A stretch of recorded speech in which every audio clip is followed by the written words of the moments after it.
Bab 456. Perbedaannya terlalu jauh. Setelah Kalista Zhang mengenali Kingston Jiang dan mengambil puluhan selfie dengan Kingston Jiang, yang terakhir adalah yang paling keterlaluan, seluruh tubuhnya menggantung di tubuh Kingston Jiang, sangat mesra. Oh iya. Setelah berfoto, dia baru ingat dan bertanya, ngomong-ngomong, ada apa mencariku? Karena masalah kakakmu. Kingston Jiang sangat merasa bersalah. Beberapa hari ini, dia mengunjungi anggota keluar rekan-rekannya yang tewas dalam dinas dan memberitahu mereka situasinya. Selama anggota keluarga mereka mengajukan permintaan, dia akan menyetujuinya. Cari tempat untuk duduk dan membicarakannya. Oke. Kalista Zhang tidak menolak dan mengangguk. Mereka pergi bersama.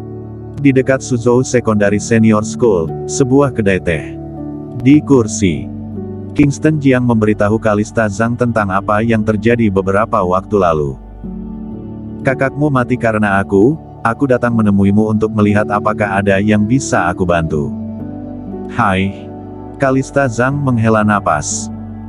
Kakakku ini sangat kesulitan sejak kecil, dia pergi bekerja sebelum lulus SMP, kemudian menjadi tentara, dia juga jarang pulang beberapa tahun terakhir, aku juga jarang melihatnya, terakhir kali aku bertemu dengannya adalah setengah tahun yang lalu. Awalnya ketika mengetahui bahwa kakaknya meninggal, dia sangat sedih dan tidak makan selama beberapa hari. Tetapi, dia sudah keluar dari kesedihan sekarang. Sekarang dia hanya meratapi ketidakadilan nasib. Apakah ada yang bisa aku bantu? Kingston Jiang berkata dengan merasa bersalah, kamu adalah adik naga terbang, berarti kamu adalah adikku, mulai sekarang, aku akan menjagamu, jika butuh bantuan, katakanlah, aku akan melakukan yang terbaik untuk membantumu. Kalista Zhang juga tidak menyalahkan Kingston Jiang. Meskipun dia bukan tentara. Tetapi saat kakaknya pulang, kakaknya sering berkata kepadanya bahwa sebagai tentara, dia sudah siap untuk berkorban untuk negara sejak awal. Dan orang yang membunuh kakaknya juga bukan Kingston Jiang, tetapi pangeran yang mengirim orang, sekarang pangeran juga sudah mati. Tidak ada yang perlu kamu bantu, kompensasi yang diberikan negara sudah cukup untuk membiayai hidupku sampai lulus kuliah. Dia menggeleng. Begini saja, kamu berikan nomor rekeningmu, aku akan mentransfer 10 juta yuan kepadamu, yang dapat dikatakan sebagai kompensasi untukmu. Kalista Zhang buru-buru melambai dan berkata, sudahlah, tidak usah. Sambil berbicara, dia berdiri, melambaikan tangannya kepada Kingston Jiang, dan berkata sambil tersenyum, beberapa hari yang lalu, kematian putra surgawi mengejutkan dunia. Jenderal Angin Hitam dari Belantara Selatan mengatakan bahwa seseorang menggunakan pedang pidana untuk membunuhnya.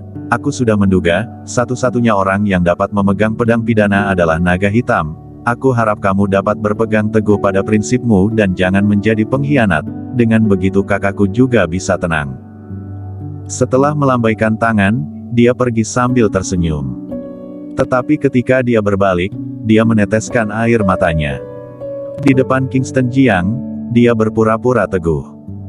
Tetapi, dia hanya memiliki satu keluarga itu, tetapi dia bahkan tidak bisa menemuinya untuk terakhir kali.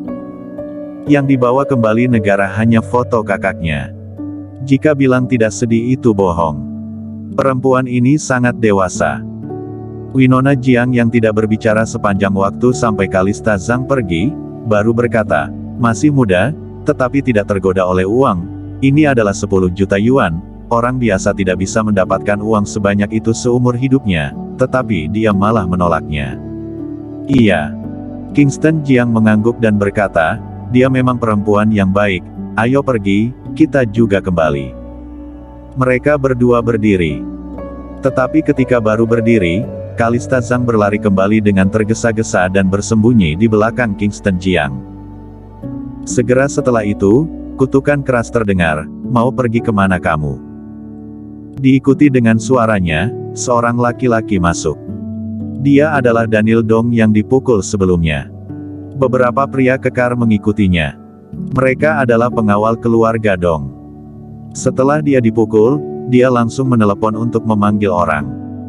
Pengawal di keluarganya adalah orang kuat yang bisa melawan puluhan orang sendirian. Bahkan jika Kingston Jiang sangat hebat, kali ini dia juga mau memukul Kingston Jiang sampai berlutut untuk memohon belas kasihan.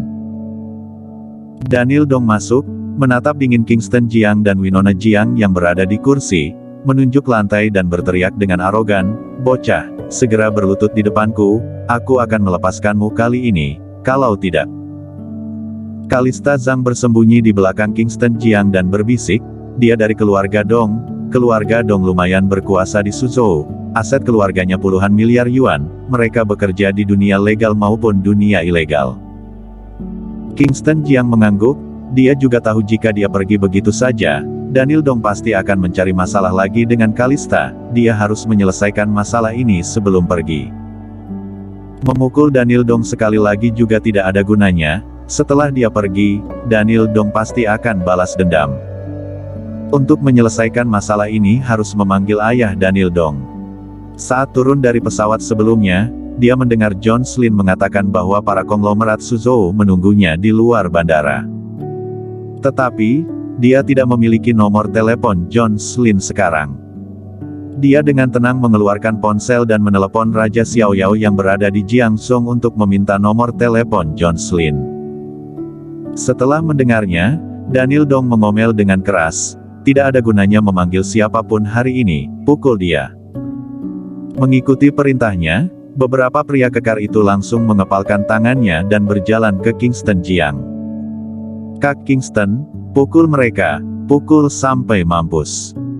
Kalista Zhang menginginkan kekacauan, dia bersembunyi di belakang Kingston Jiang dan berkata, "Dia yang sekarang sangat berbeda dengan dia yang bersikap dewasa sebelumnya, dia yang sekarang seperti gadis pemberontak, perbedaannya terlalu jauh."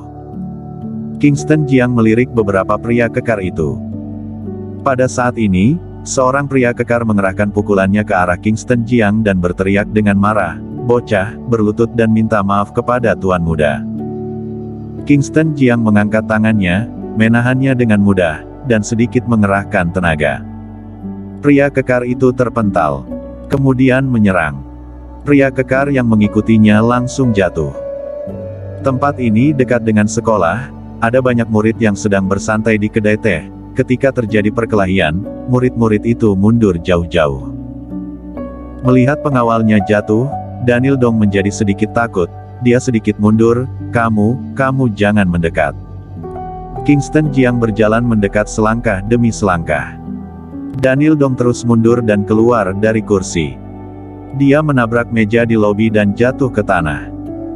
Kingston Jiang berjalan mendekat, menarik bangku untuk duduk, mengeluarkan ponsel, menelepon John Slin, dan bertanya dengan nada memerintah, "Apakah ada keluarga Dong di Suzhou?" Iya. John Slin menerima telepon dari Kingston Jiang dan berkata dengan penuh semangat, "Raja Naga, apakah kamu ingin menemui Caesar Dong? Beritahu Caesar Dong untuk segera datang ke kedai teh di dekat Suzhou Secondary Senior School, katakan bahwa putranya membuat masalah." John Slin tertegun, setelah diam beberapa detik, dia segera berkata, "Baik, aku akan segera memberitahunya." Daniel Dong sudah bangkit, dia menatap Kingston Jiang dan tertawa, memanggil ayahku, "Bocah, apa kamu tahu siapa ayahku? Dia adalah salah satu dari 10 konglomerat di Suzhou, kamu bisa memanggilnya hanya dengan satu panggilan telepon." Kingston Jiang tersenyum datar. Dia malas berbicara lebih banyak dengan Daniel Dong, si bocah belum dewasa itu. Lebih baik menunggu Caesar Dong datang dan berbicara dengan Caesar Dong. Kalista Zhang mengeluarkan ponsel dan mengambil foto adegan ini, lalu datang ke samping Kingston Jiang dan berkata sambil tersenyum, "Kak Kingston, bocah ini sangat jahat, kamu harus menghukumnya kali ini." Kingston Jiang berkata sambil tersenyum, "Jangan khawatir, dia pasti akan mendapatkan hukuman." Haha. Daniel Dong tertawa dan menarik bangku untuk duduk, "Aku ingin melihat bagaimana kamu membuatku dihukum hari ini." Ada banyak orang yang berkumpul di sekitar. Bahkan ada pemilik kedai teh juga. Tetapi, pemilik itu mengenali bahwa dia adalah putra dari keluarga Dong, dia juga tidak berani ikut campur, dia hanya berdiri di kejauhan dengan cemas dan berdoa dalam hatinya agar mereka tidak berkelahi di kedainya baru direnovasi, Jika rusak, dia harus mengeluarkan uang untuk renovasi ulang lagi. Bersambung.